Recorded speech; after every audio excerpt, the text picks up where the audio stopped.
জীবন কৃষ্ণ সাহা তৃণমূল কংগ্রেসের মুর্শিদাবাদের বড়োয়া তৃণমূল বিধায়ক এবং তিনি ইতিমধ্যে ইডি হেফাজতে আপনারা জানেন 1,20,00,000 টাকা তার এবং তার পরিবারের বিভিন্ন সদস্যের ব্যাংক অ্যাকাউন্টে পাওয়া গিয়েছে।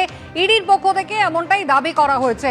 এবার ইডির পক্ষ থেকে তার আরো কীর্তি ফাঁস হচ্ছে। অন্তত 75 জনের কাছে চাকরি বিক্রির প্রতিশ্রুতি দিয়ে এই টাকা তার ব্যাংক অ্যাকাউন্টে এসেছিল, এমনটাই ইডি সূত্রে দাবি। সরাসরি পার্থপ্রতিম ঘোষ রয়েছেন আমাদের সঙ্গে। পার্থ, কতদিন ধরে এই টাকাটা তিনি আদায় করেছিলেন? সংখ্যাটা তো লাফিয়ে বাড়ছে। আগে ইডি কম সংখ্যক বলেছিল, এখন অন্তত 75 জনের কথা বলছে। সংখ্যা কি আরো বাড়তে পারে?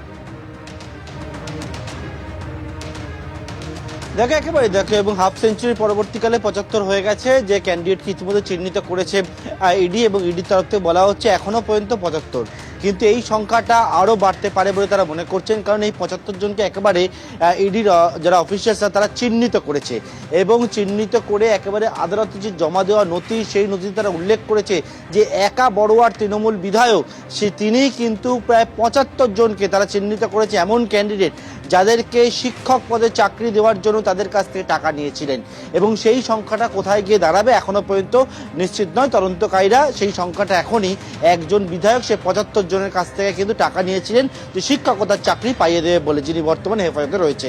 তবে এই যে টাকা, যে টাকার পরিমাণ কোথা থেকে এলো কোথায় গেল সেটা মনে করছে যে এটা একটা তারা যে তদন্ত করতে নেমেছেন, সেক্ষেত্রে তারা একাধিক ক্ষেত্রে দেখতে পাচ্ছে জীবন কৃষ্ণ সাহা নিজের নাম ছাড়া আত্মীয় পরিজন পরিচিতদের নামে বিভিন্ন জায়গায় নামে বেনামে সম্পত্তি কিনেছিল বলে ইডির দাবি। এবং তার মধ্যে ইডি একেবারে অফিসিয়ালি যে বিষয়টা জানিয়েছে আদালতের কাছে, তারা একটা ব্যাংকের হদিশ পেয়েছে, যে ব্যাংক হচ্ছে বঙ্গীয় গ্রামীণ বিকাশ ব্যাংক।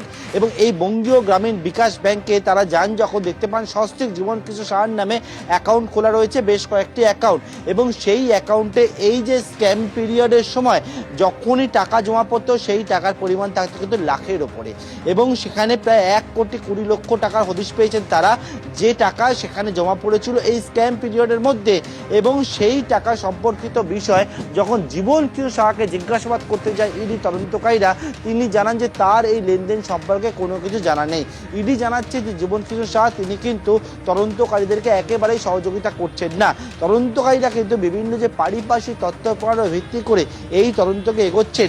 গত 25 তারিখে যে ক্যান্ডিডেটের কথা বলেছিল ইডি যে প্রায় 7 জনের কাছ থেকে টাকা নিয়েছিল, যে টাকার অ্যামাউন্ট কখনো দেখা যাচ্ছে ক্যাশে আসছে, কখনো বা চেকে আসছে বা ব্যাংকে জমা পড়ছে, সেই 7টা একেবারে গতকালকে যে নথি জমা দিয়েছে ইডি, সেখানে দেখা যায় 7 থেকে 1 লাফে বেড়ে সেইটা কিন্তু 75, অর্থাৎ 75 জনের কাছ থেকে জীবন কৃষ্ণ সাহা সেই টাকা নিয়েছিল, তেমনটা কিন্তু ইডি জানাচ্ছে। এই সংখ্যাটা কোথায় গিয়ে দাঁড়াবে সেটাই এখন দেখার বিষয়।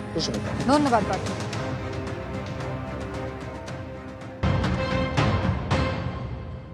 জীবন কৃষ্ণ সাহার মতো অনেকেই পার্থ চ্যাটার্জি এবং ভাইপোর এজেন্ট ছিল, এর আন্ডারে অনেকে সাব এজেন্ট ছিল, এবং এরা যে টাকা তুলে দিয়েছে তার 75-80% টাকা সরাসরি কালীঘাটে গেছে। কান টেনেছেন মাথা টানুন।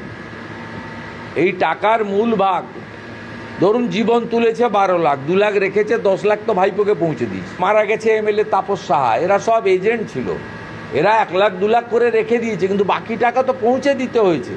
তো কালীঘাটের কাকু সুজয়কৃষ্ণ ভদ্র তার ভয়েস কলে 63 বার বলেছে অভিষেক, তো প্রমাণিত সত্য। মূল টাকা 80% টাকা মুখ্যমন্ত্রীর বাড়িতে গেছে। মুখ্যমন্ত্রী চোর, তার সরকার চোর, চাকরি চোর, গদি ছোড়।